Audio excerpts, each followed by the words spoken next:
4-year election cycles at the end of the book of, right before Christ comes.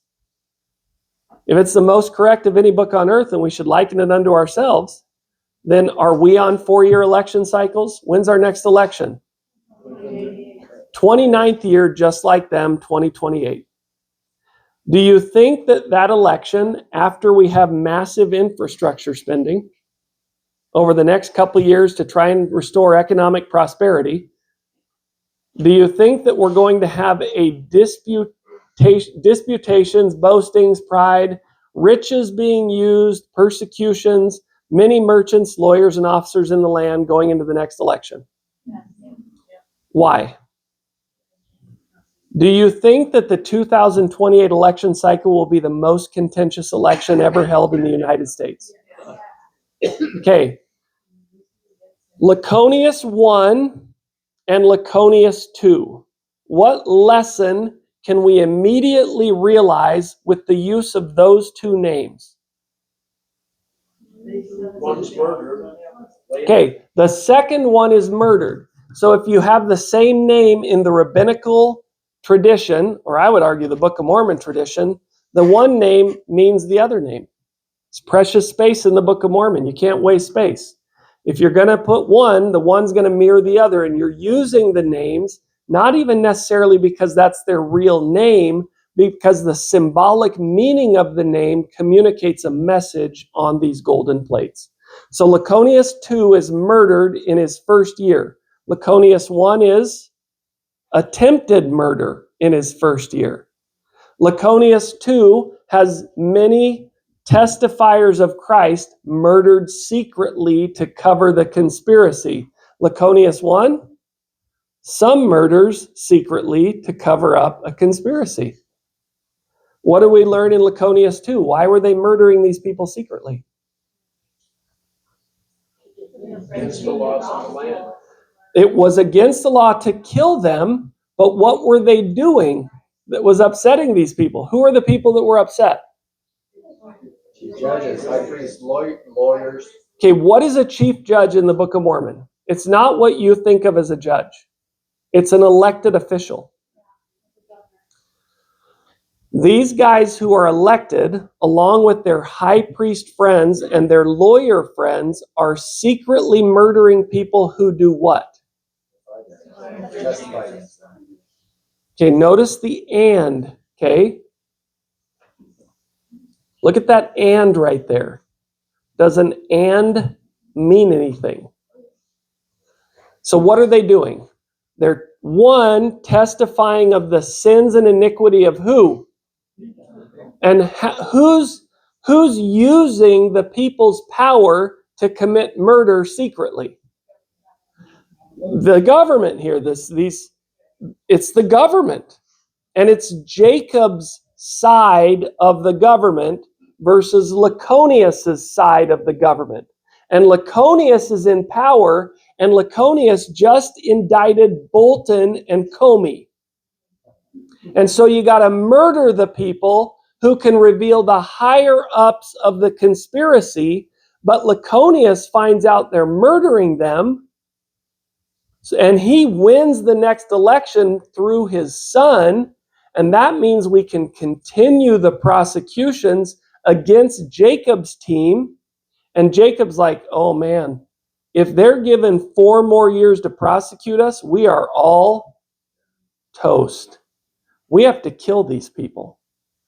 So in 2025, under Laconius 1, do we have political assassinations occurring? Yes. What happens in Laconius 2? It's worse. They succeed in murdering Laconius 2 because of these things. And because they want to stop the testimonies against them, they begin to secretly murder them. That goes up to Laconius, and Laconius doubles down on trying to find them, and he starts to bring them to justice for their murders.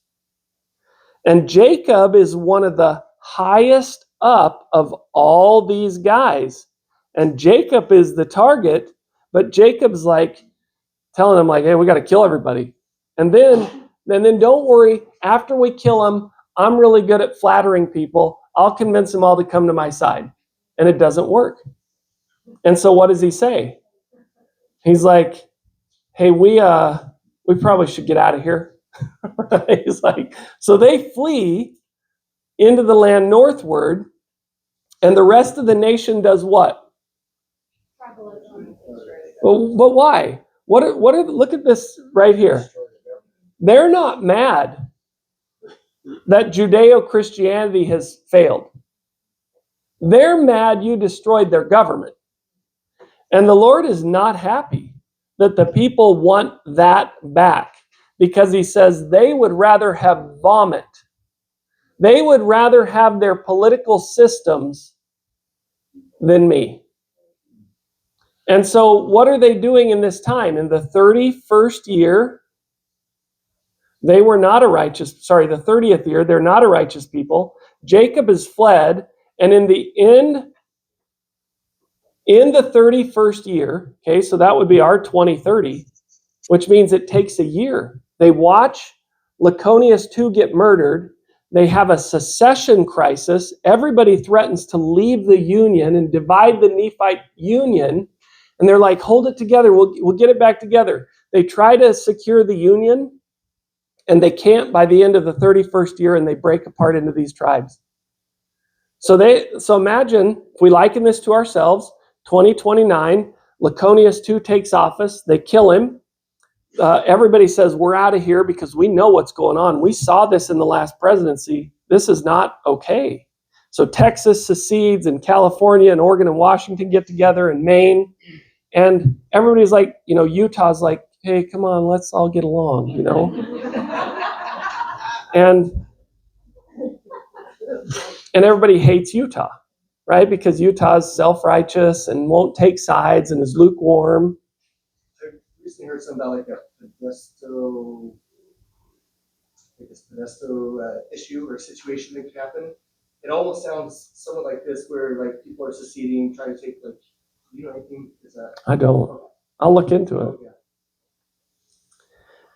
So, imagine, like, again, if we liken this to ourselves, 2030, we see the assassination, 2029, we spend all of 2029 to 2030. All the politicians are like, calm down. We'll get it fixed. And they can't. And so they're like, crap, end of 2030, they have no choice but to divide into these tribes, and they make very strict laws against what? Why?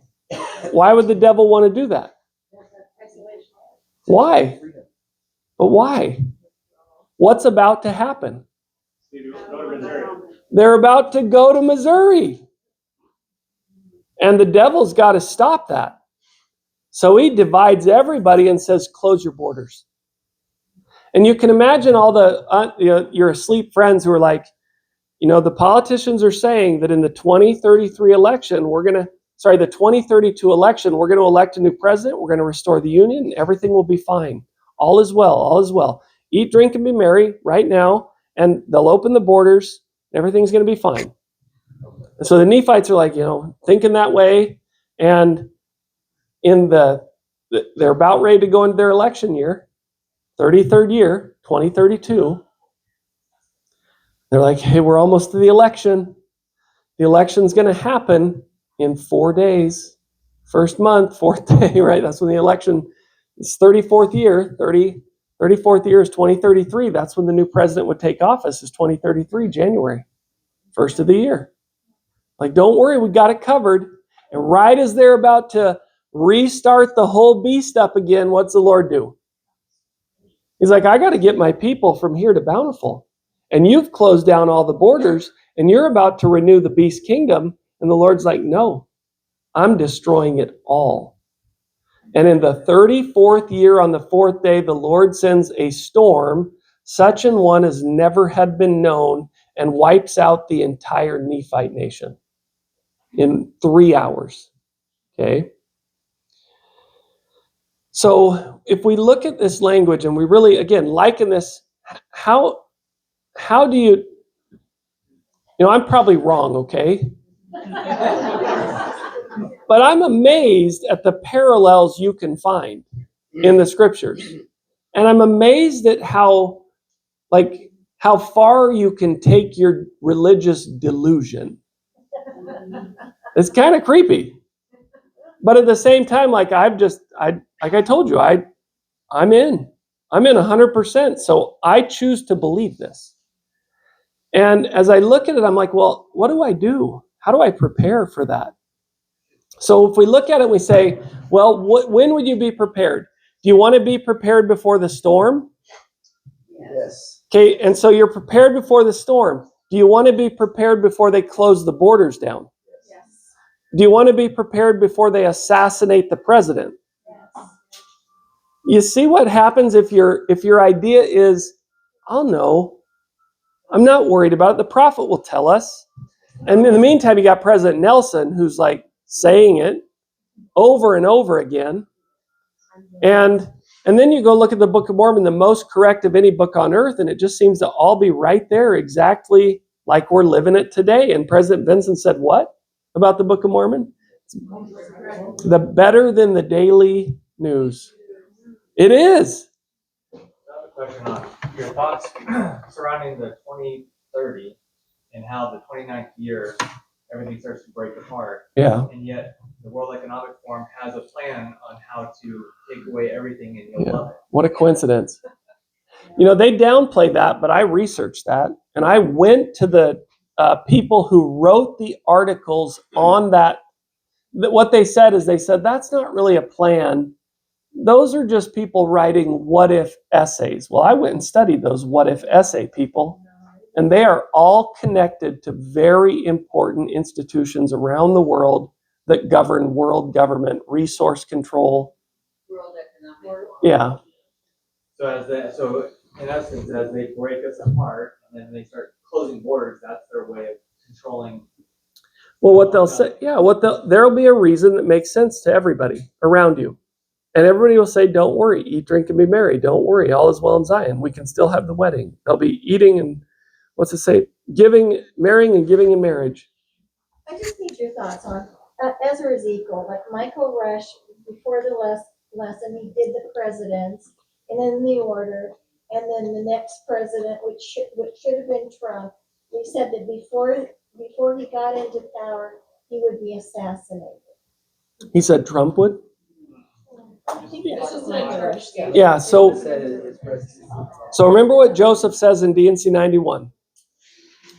The Lord says, don't translate the Apocrypha. Yeah. Let the people do what? Figure it out. Speculate. Yeah, let the people speculate themselves. No, that's not what. So let's look it up. I want to show you one other thing. D&C 91.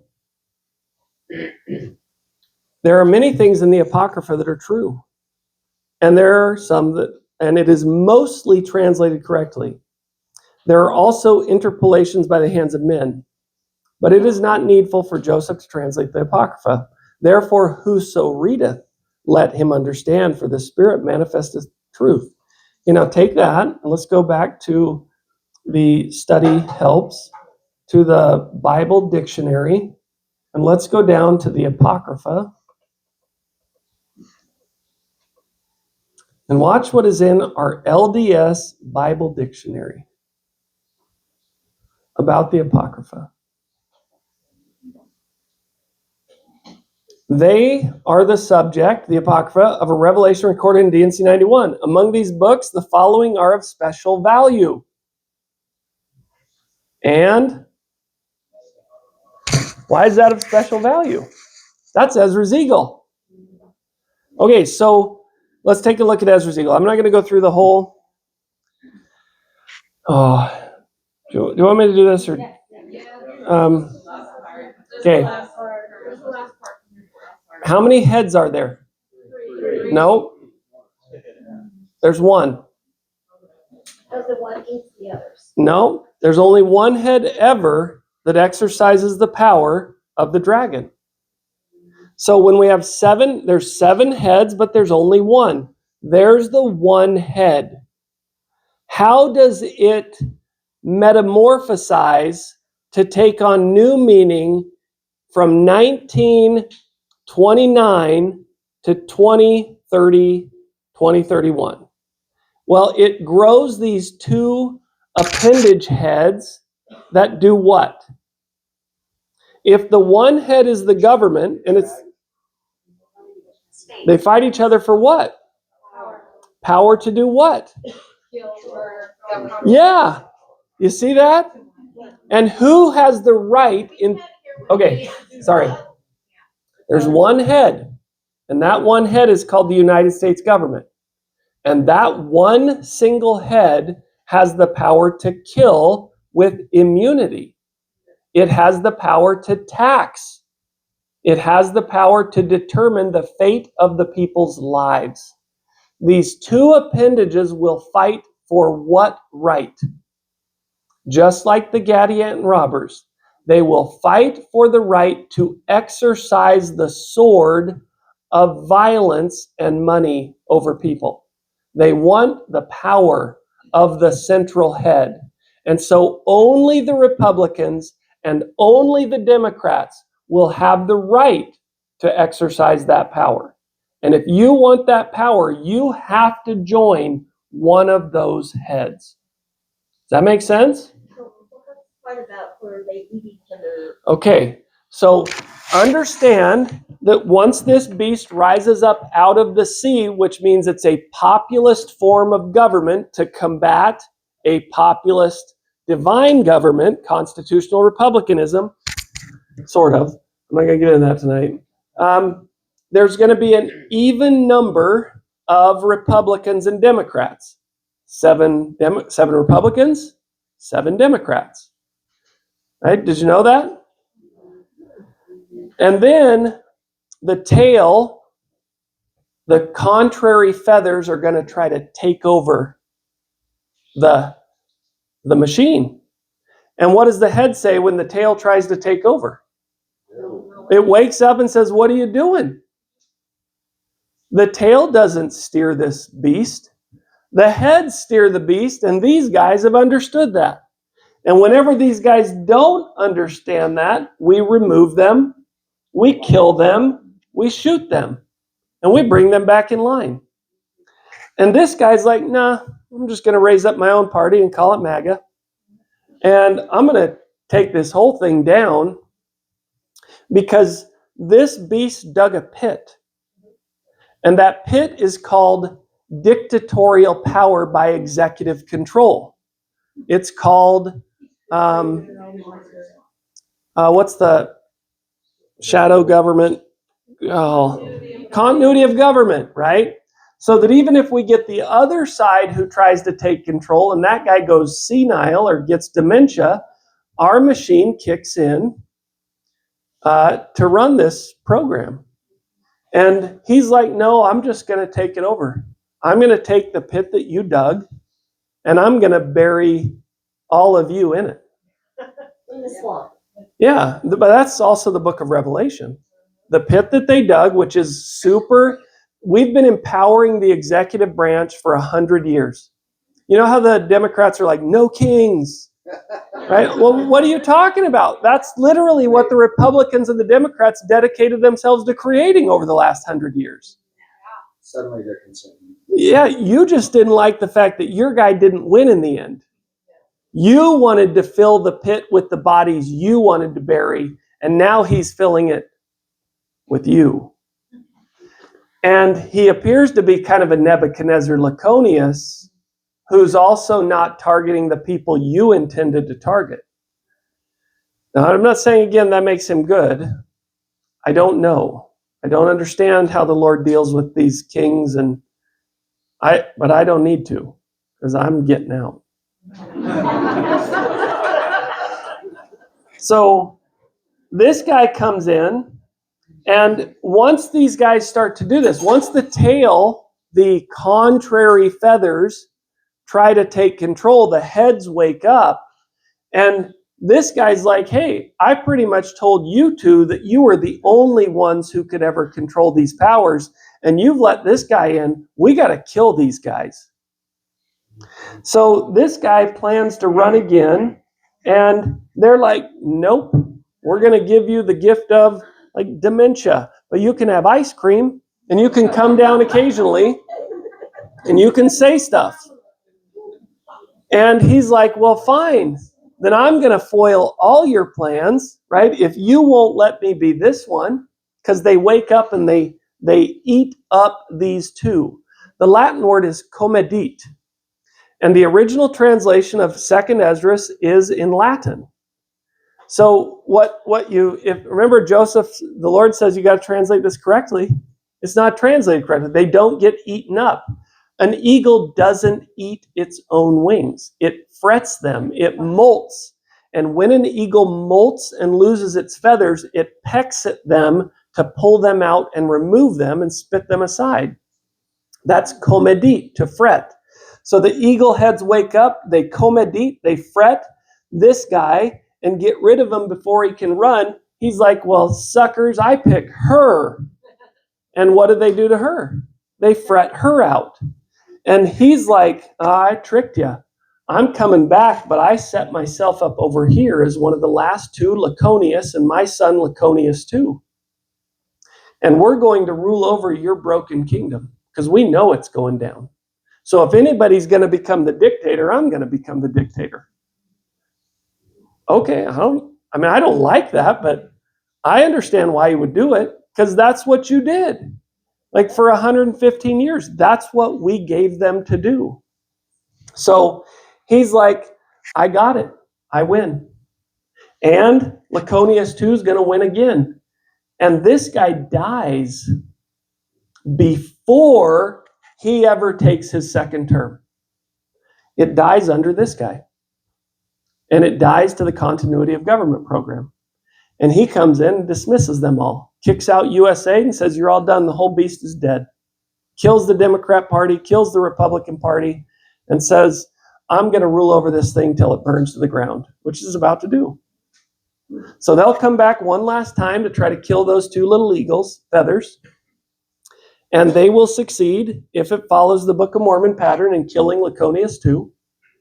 Who is they? They would be the dragon, because the eighth beast will rise. And Revelation will talk about the eighth beast who rises out of this and goes on to basically kill everybody he possibly can before the Lord comes in glory.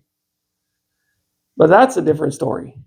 That's post-bountiful. And I kind of don't worry about that. I mean, I get it, but I don't worry about it too much because I'll worry about that after I get to bountiful. Because Laconius too. yeah, Laconius too. So probably the successor of the MAGA party, whoever they pick to run in the 28 election.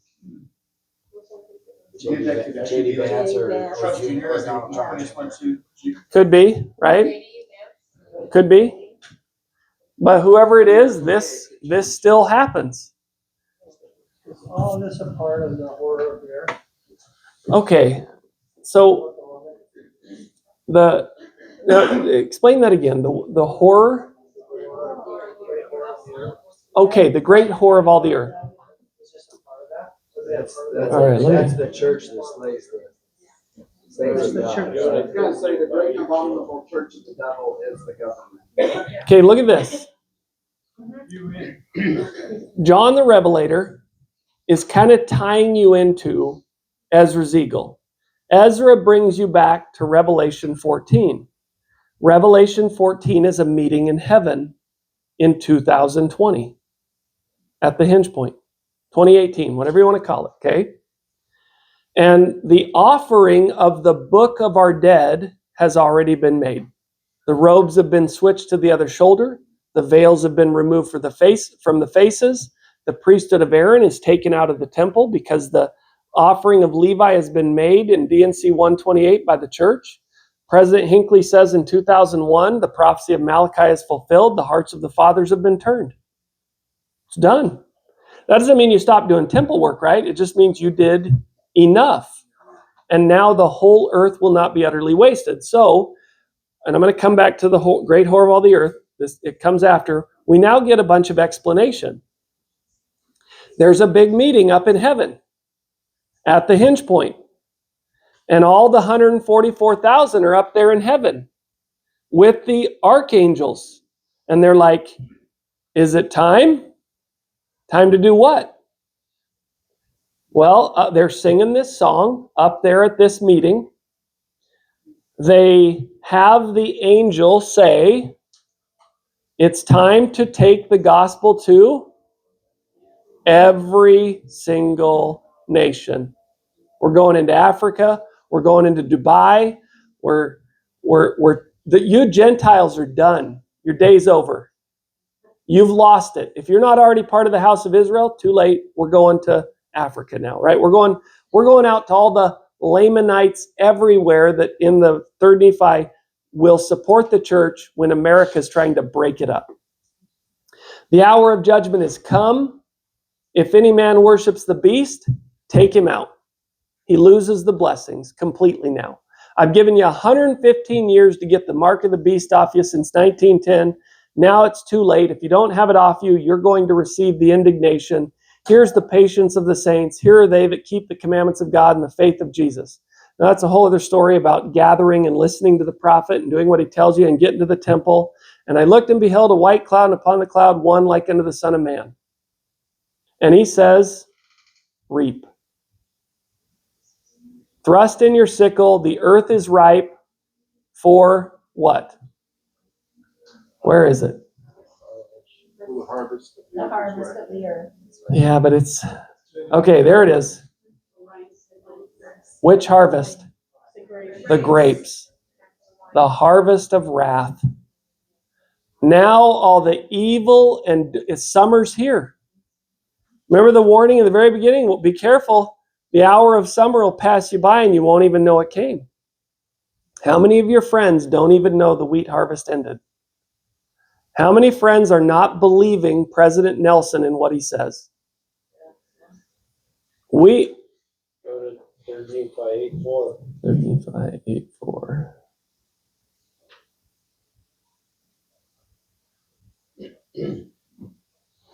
Yeah, there it is. In the 4 days before the destruction. So there's this meeting up there, and the Lord gives the permission to reap the earth.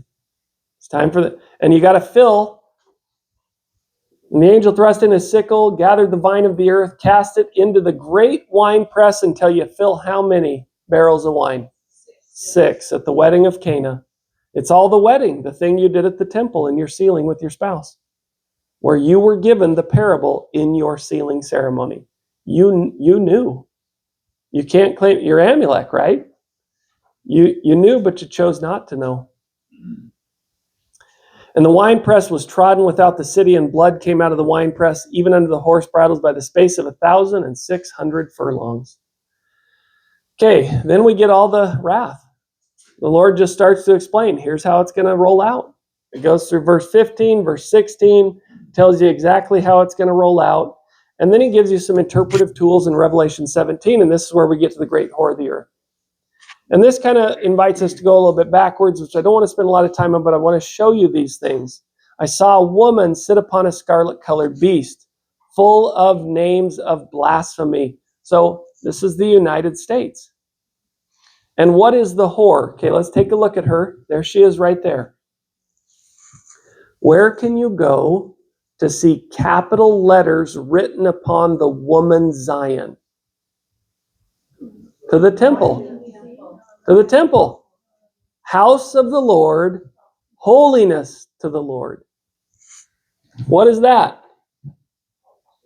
It's the opposite. America has taken upon itself via its woman. What is our woman?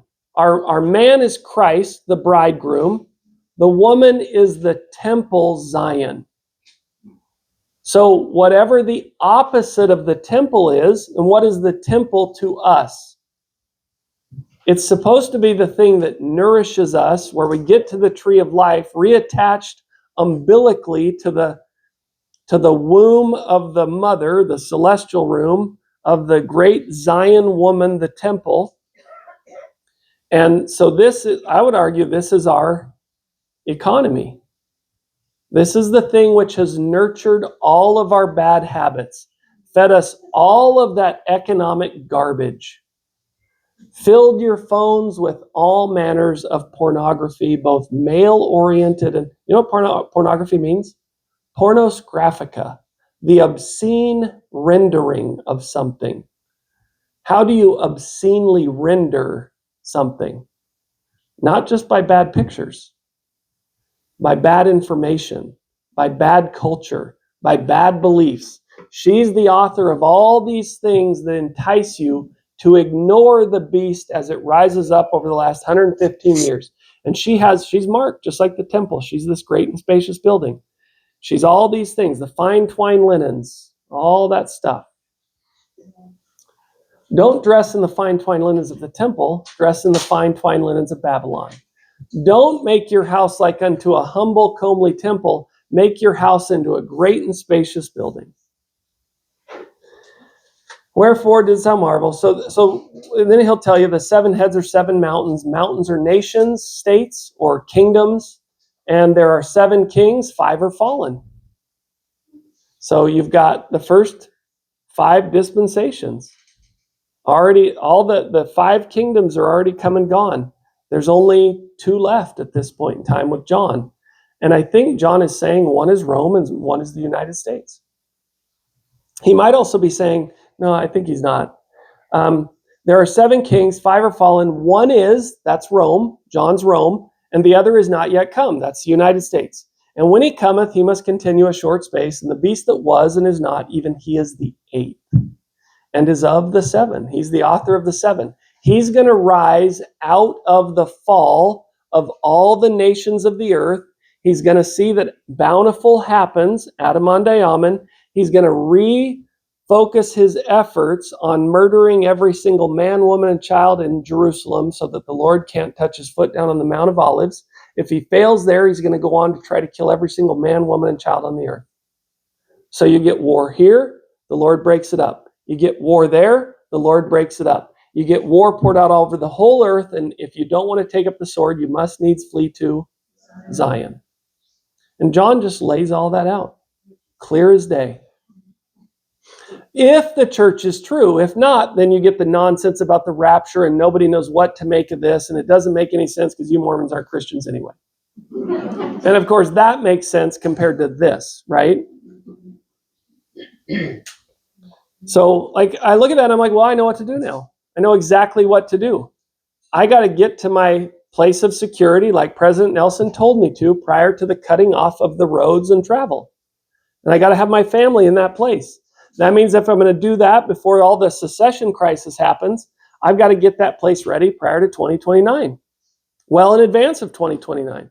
And that means if I'm going to have 2 locations, I got to get both those places ready. And I got to make sure all my friends understand that and are there with me so that I have a community around me that understands these things. So I'm not looking around when I get there and going, oh crap, I'm alone.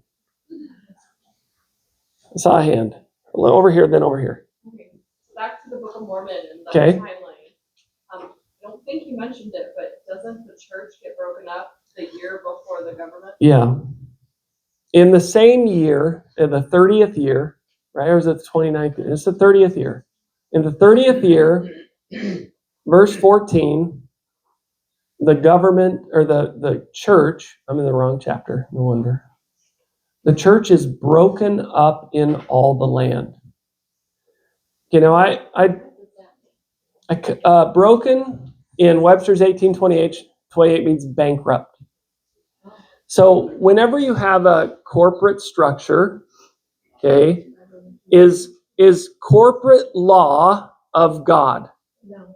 Okay. Does God deal by corporation? No. And is God like, hey, Morgan, I realize you did all these bad things, but let me just tell you what. If you organize an LLC, I can pass your sins into the LLC, and you can avoid liability for the sins. I'm like, sweet, sign me up for the LLC, man. And the Lord's like, cool, now you can go to heaven. And we'll just leave the LLC in hell. So what's in hell? Nothing. It's a legal fiction. It's not real. So corporations don't mean anything to God. So if the corporation goes bankrupt, does God care? But is the government, well, now how can a government break up a corporation? Because they made them. They own them. What happens if you put your land into a corporation? Who owns it? Yeah. Well, who owns all the land of the church? We've known that forever because the Johnson v. McIntosh case said so. John Marshall. All land, ultimate title rests with the United States government. So you put your faith in corporations, you fall with the corporations. Church care? No, we don't need corporation. We need the brethren. We need the keys. The keys will survive. And that's, you want a rule to live by, always stay with the brethren. Always. Because they have to check your unfettered power, your craziness. They check your craziness. I just wanted to ask you about in preparation, how about silver and gold coin? I would say be wise as serpents. Okay, use it for the purposes of the Lord. Use it to prepare. And when it becomes worthless, make sure you've exchanged it for food. Or lead and brass. Yeah, right. Lead and brass. Actually, precious metals. Okay, sorry, I said I'd come over here. Yeah. I was going there.